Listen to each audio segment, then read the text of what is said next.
इस फिल्म की कहानी एक जंग से शुरू होती है जहां बहुत से गॉर्गियों के सिपाही अपने घोड़ों पर एक डायरेक्शन की तरफ बढ़ रहे होते हैं, जबकि दूसरी तरफ टैसोंग के सिपाही फुली आर्म्ड होते हैं और उनके आने पर अपनी तीर कमानों से छोड़ देते हैं। कुछ हमला करने वाले सिपाही अपने घोड़ों से गिर जाते हैं, जबकि दूसरे तेजी से आगे बढ़ना जारी रखते हैं। अब टैसोंग के सिपाही शील्ड्स लिए खड़े होते हैं और वो गॉर्गियों के सोल्जर्स को मारना शुरू कर देते हैं। टैंक आर्मी का पर्पस एनसी फोर्ट्रेस को टेक ओवर करना होता है। इसी तरह वहाँ गॉर्गियों का एक सोल्जर आवाज लगाता है कि हमारा खात्मा हो जाएगा, हमें लाजमी वापस चले जाना चाहिए। और कुछ ही देर में रिट्रीट फ्लैग दिखाया जाता है और इस सीन में एक नया किरदार सामने आता है जिसका नाम सैमुअल होता है। एक जगह ये दिखाया जाता है कि टैसोंग खड़ा है और वहाँ वो एक बैठी लड़की के बारे में पूछता है। उस पर इसका सोल्जर कहता है कि इस लड़की के बारे में कहा जाता है कि ये लॉर्ड्स के विजन्स को देख सकती है। इस लड़की के पास गॉर्गियों के बादशाह जो मोंग की तीर का कमान होता है और वो इसको विक्ट्री की अलामत के तौर पर जंग से लेकर आई होती है। एम्परर टैसोंग तीर चलाने की कोशिश करता है और लेकिन इसका सोल्जर बताता है कि इसको कोई वील्ड नहीं कर सकता। इसके बाद जनरल योन सैमुअल को कैडेट यूनिट का हेड बना देता है और इसको कहता है कि तुम लॉयल हो। फिर इसको बताता है और इसको एक रिस्पॉन्सिबिलिटी देता है और इसको कहता है कि तुम फोर्ट्रेस की तरफ जाओगे और उसको हासिल करोगे और तुम यांग का कत्ल कर दोगे। इस पर उसे एक तलवार दी जाती है। सैमुअल कहता है कि मैं अपनी जिंदगी की कसम खाता हूँ कि ये आपका मिशन पूरा करूंगा। इस तरह नेक्स्ट सीन में सैमुअल कुछ सोल्जर के साथ एक फील्ड में पहुंचता है। वहाँ कुछ लोगों की एक कार्ट निकलवाने में मदद भी करता है। सैमुअल पूछता है उन लोगों से, क्या तुम एनसी हो? मैं कमांडर से मिलना चाहता हूँ। इस पर वो आदमी बताता है कि मैं कमांडर हूँ और मेरा नाम यांग है। कमांडर यांग का साथी कहता है कि मैंने सुना है कि टैसोंग ने स्पाइस को भेजा है जो हमारी जुबान बोल सकते हैं,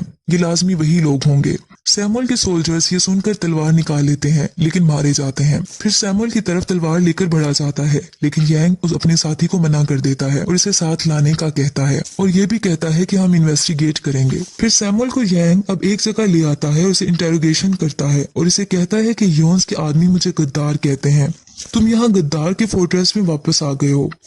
और सैमुअल बताता है कि दुश्मन मेरा पीछा कर रहे हैं, मैं अगर इसे पसंद करूं या ना करूं, एनसी मेरा घर है। इतने देर में एक आदमी आ जाता है और सैमुअल को वेलकम करता है क्योंकि जो सैमुअल होता है वो क्लैन का आखिरी रह जाने वाला मेंबर होता है। फिर सैमुअल अकेला तलवार लिए खड़ा होता है जो इसे यांग को मारने के लिए दी होती है। फिर सैमुअल देखता है कि कमांडर एक गरीब आदमी के घर जाकर एक छोटे बच्चे को उठाए हुए होता है। वो फैमिली इसका शेबी होम आने का थैंक्स बोलती है और इस पर यांग कहता है कि ये बेबी आंसी में पैदा हुआ है, ऐसा नहीं हो सकता कि मैं ना आऊं। सैमुअल हैरान हो जाता है कि ये कमांडर यांग की अपने लोगों के लिए हमदर्दी और उनकी हेल्प देखकर, क्योंकि कमांडर यांग अपनी रियाया का बहुत ज्यादा ख्याल रखता है। फिर यांग को एक फील्ड में दिखाया जाता है कुछ सोल्जर्स के साथ उनको रस्सी खींचने में मदद कर रहा होता है। फिर कुछ देर में सायरन बजने लगता है और यांग और इसके सब सिपाही सैमुअल के साथ उस तरफ चले जाते हैं। वो देखते हैं कि दूसरी तरफ कुछ सोल्जर्स आते हैं। कमांडर यांग कहता है कि ये फोर्ट्रेस को स्काउट करने आए हैं, ये रेकन यूनिट है।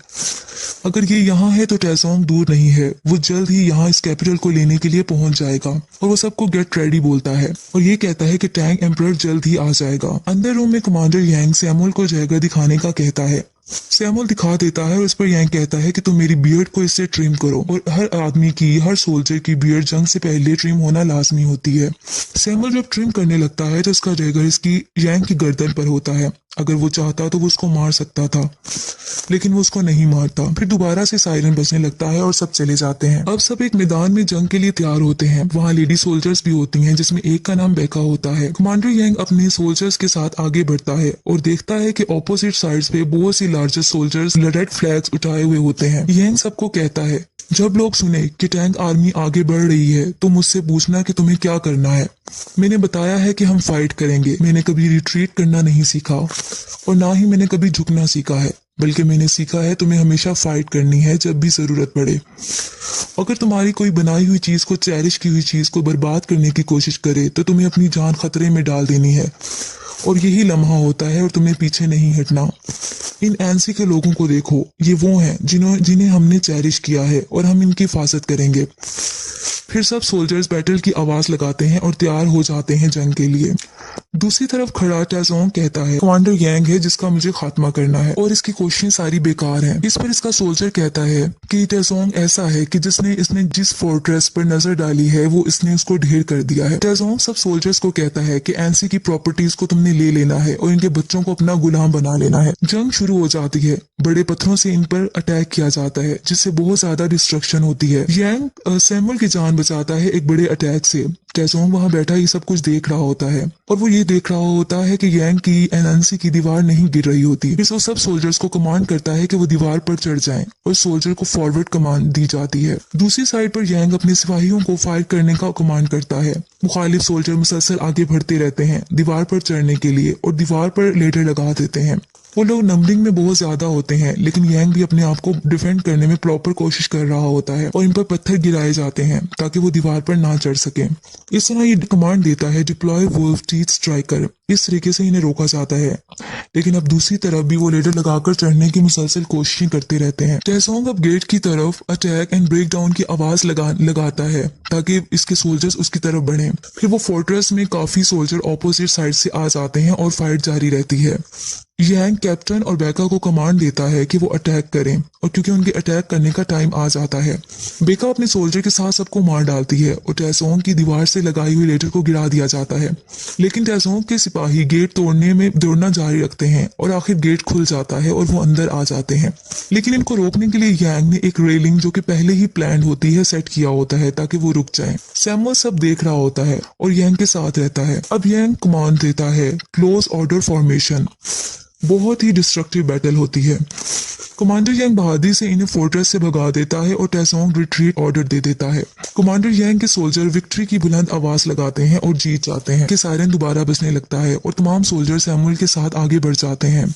यांग बहुत बहादुरी से एक्टिवली जंग करता रहता है क्योंकि वहां दोबारा अटैक शुरू हो जाता है रात के वक्त और हर जगह फायर ही फायर होती है। अचानक से कमांडर को तलवार लग जाती है और कमांडर यांग नीचे गिर जाता है, जबकि ऑपोजिट टेंजो का सोल्जर इसको मारने के लिए आता है कि सैमुअल पीछे से आकर उसको मर्डर कर देता है। यांग हैरानगी से इसे देखता है कि जो मेरी जान लेने आया था उसने मेरी जान बचा दी। कमांडर यांग जख्मी होता है। आखिर जब इसको होश आता है तो टेसोंग रियर की तरफ रिट्रीट कर चुके होते हैं।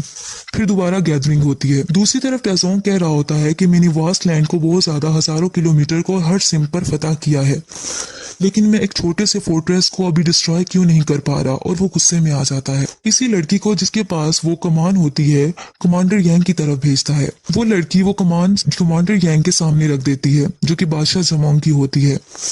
वो बताती है कि मुझे टेसोंग ने भेजा है। वो तुम्हें एक ऑप्शन दे रहा है कि अपने आखिरी अटैक से पहले वो डर्ट मंट बना रहा है और एंसे से बुलंद बनाएगा और तुम पर अटैक करेगा, और वो कहता है कि फिर तुम इसके अटैक से बच नहीं सकोगे। इसके अलावा वो ये भी बताती है कि टेसोंग के आदमी बहुत बड़ा हमला करेंगे और अपने तीरों को बारिश की तरह भेजेंगे। अगर तुम हार मान जाते हो वो तुम्हें हर चीज ऑफर करेगा। एक दफा जजमेंट कंप्लीट हो जाए तो सब खत्म हो जाएगा। लेकिन यांग कहता है कि मैं एनसी का डिफेंड करना चाहता हूँ। टेसोंग को बताया जाता है कि प्रोग्रेस बहुत तेजी से है और 2 मंथ्स में प्रोजेक्ट को हम मुकम्मल कर लेंगे, सर्दियां आने से पहले पहले। देखने वालों की नजर में वो डर्टमन वो हकीकत में एक बहुत बड़ा माउंटेन बना रहे होते हैं। दूसरी तरफ कमांडर यांग समझता है कि हम गद्दार हैं, जैसे कि सैमुअल इसे बताता है। सैमुअल इसे इजाजत लेता है। वो कहता है कि अगर आप मुझे इजाजत दें तो मैं जनरल योन के पास चला जाऊं। मैं आपको महसूस करता हूं, लेकिन योन कभी अपना माइंड चेंज नहीं कर सकता। इसी तरह वो उससे ऑर्डर कहता है कि मुझे ऑर्डर दिया जाए। दूसरी तरफ कैप्टन जो कि यांग का होता है वो उसकी टेसोंग की तरफ हमला करने का कहता है उसकी कंस्ट्रक्शन के दौरान। आखिर उसको यांग से इजाजत मिल जाती है, लेकिन बेका सोल्जर कहती है कि टैंक्स HQ में जाना खुदकुशी करने जैसा है। अगर वो कैप्टन जीतेगा नहीं या वापस आ जाता है तो कोई मतलब फायदा नहीं होगा। यांग कहता है हमारे पास बस यही रास्ता है। टेसोंग के सोल्जर्स बैटल की तैयारियों में होते हैं। वहां कैप्टन जाकर अटैक कर देता है रात के अंधेरे में, लेकिन वो एक ट्रैप होता है और कैप्टन को बुरे तरीके से जख्मी कर दिया जाता है और उसको वापस भेज दिया जाता है। आखिरकार कैप्टन मर जाता है। बेका कैप्टन की डेड बॉडी की तरफ आती है और बहुत रोती है, लेकिन बाद में पता चलता है कि वही लड़की जिसके पास जमोंग की कमान थी उसने एक एरो के थ्रू उनको पैगाम भेजा था और एक ट्रैप बिछा दिया गया था। उस लड़की को सोल्जर्स की तरफ से मार दिया जाता है। फिर बेका टेसोंग के सिपाहियों के पास चली जाती है सिर्फ कैप्टन का बदला लेने के लिए और टेसोंग से फाइट करती है और इसको भी मार दिया जाता है और इसकी बॉडी को रिटर्न कर दिया जाता है। नेक्स्ट सीन में सैमुअल जनरल योन के पास चला जाता है। वो योन को कहता है कि कमांडर एनसी अपने आदमी अपनी जिंदगी के लिए लड़ रहे हैं और एनसी लोगों के लिए। और इसके अलावा ये भी बताता है कि जैसे ही मर्ड मुकम्मल हो जाएगा एनसी खतरे में आ जाएगा। यांग गद्दार नहीं है, वो गॉर्गियो का दूसरा आदमी है। जनरल योन ये सुनकर कहता है कि क्या तुम्हें मैंने इसलिए भेजा था ताकि तुम मेरे ऑर्डर्स को फॉलो ना करो, और मैंने तुम्हें आंसी इसलिए नहीं भेजा था तो कि तुम ये इल्फाज बोलो। इसके बाद वो अपनी स्वॉर्ड इसकी गर्दन पर रख देता है। इसके बाद सैमुअल इसको समझाता है कि यांग इस मुल्क का शहरी है, इसको गद्दार कहा जाता है, लेकिन फिर भी वो एनसी के लोग इसके लिए फाइट करना चाहते हैं। वो इससे जनरल यॉन से रिक्वेस्ट करता है कि एनसी की हेल्प की जाए और उसे बचा लिया जाए। उसी तरफ कमांडर यांग अपने सिपाहियों के साथ बहुत सारी प्लानिंग कर रहे होते हैं। जैसे कि कमांडर यांग के सिपाही कहते हैं कि यहाँ की सॉइल में बहुत से पीपल्स हैं, वो दूसरे टाइप में सही मिक्स नहीं हो सकती। अगर हम मंच के अंदर डिग कर देते हैं तो वो टॉपल कर सकती है। दूसरा कहता है कि बिल्कुल सही, ये आसानी से गिर सकती है और हम गार बनाते हैं, लेकिन गार बनाना भी आसान नहीं है। इस तरह यांग कहता है कि मैं तुम सब पर ट्रस्ट करता हूँ कि ये होगा। दूसरी तरफ टेसोंग बैटल की तैयारियों में मसरूफ होता है और सिपाही मुसलसल काम करते रहते हैं और आखिर एक शानदार दीवार कायम कर देते हैं और कहते हैं कि ये वाकई ही एक शानदार व्यू है। टेसोंग अपने सोल्जर्स का काम मुकम्मल करने पर सबको फीस देता है और सबका खाने का इंतजाम करता है और ये कहता है कि एनसी को हम कल गिरा देंगे। फिर इसी तरह यांग अपनी बैटल की तैयारियों में मसरूफ होता है। इसका सोल्जर बताता है कि काम मुकम्मल हो गया है टॉपल करने के लिए। इस रात बिजली बहुत तेज चमकती है और तेज बारिश होती है। यांग के सोल्जर्स कहते हैं कि ये पानी से भर जाएगा इससे पहले कि हम इसको नॉक डाउन करें। इस तरह नेक्स्ट मॉर्निंग तमाम टेसोंग के सोल्जर्स बहुत ज्यादा तादाद में एक सीक्वेंस से खड़े होते हैं, जबकि यांग के सोल्जर्स नीचे बनी हुई केव में पानी के अंदर होते हैं और वहाँ पानी खड़ा हो चुका होता है और पूछते हैं कि हमें क्या करना चाहिए। इनमें से एक कहता है कि हम अपनी कुल्हाड़ियों से इसको चॉप कर सकते हैं। जैसी जगह इन्होंने बनाई होती है वो पानी से भर जाती है, वहां जाकर वो कॉलम्स को काटने लग जाते हैं अपनी कुल्हाड़ियों के जरिए। जंग शुरू होने लगती है जबकि यांग के सोल्जर उस केव में मुसलसल कॉलम्स को तोड़ रहे होते हैं। जैसे ही टेसोंग के सिपाही हमले के लिए इस बनी हुई जगह पर स्किलफुली आते हैं, वो गार्ड से यांग के सोल्जर इसकी रूट्स को खत्म करने लग जाते हैं, जिससे वो बनी हुई जगह हिलने लगती है और वो बना हुआ डर्ट मन गिरने लग जाता है। यांग के सोल्जर्स उस कार में अपनी जान की कुर्बानी दे देते हैं सिर्फ एनसी पीपल को बचाने के लिए। और इस तरह टेसोन आर्मी की जो टेसोन की आर्मी होती है वो मन से नीचे गिरना शुरू हो जाती है और प्लानिंग कामयाब हो जाती है। टेसोन की आर्मी डिस्ट्रॉय हो जाती है और बहुत बड़ी डिस्ट्रक्शन होती है। अब यांग आगे बढ़ने की कमांड करता है और एनसी सोल्जर्स हमला कर देते हैं। यांग खुद भी तलवार लेकर उन पर हमला करता है और आगे बढ़ता रहता है। सब खुशी से आवाजें बुलंद करते हैं और फाइट मुसलसल होती रहती है। टेसोंग कहता है कि मुझे यांग का सर प्लेट पर रखा चाहिए, मैं नहीं रुकूंगा जबकि एनसी हमारा ना हो जाए, और नॉन स्टॉप अटैक जारी रखो। अटैक दोनों तरफ से बराबर होते रहते हैं और इससे एरोज एक दूसरे पर गिराए जाते हैं। इवन के वॉर होते होते रात हो जाती है। अटैक्स मुसलसल जारी रहते हैं। यांग अपने सिपाहियों का हौसला बुलंद करता रहता है।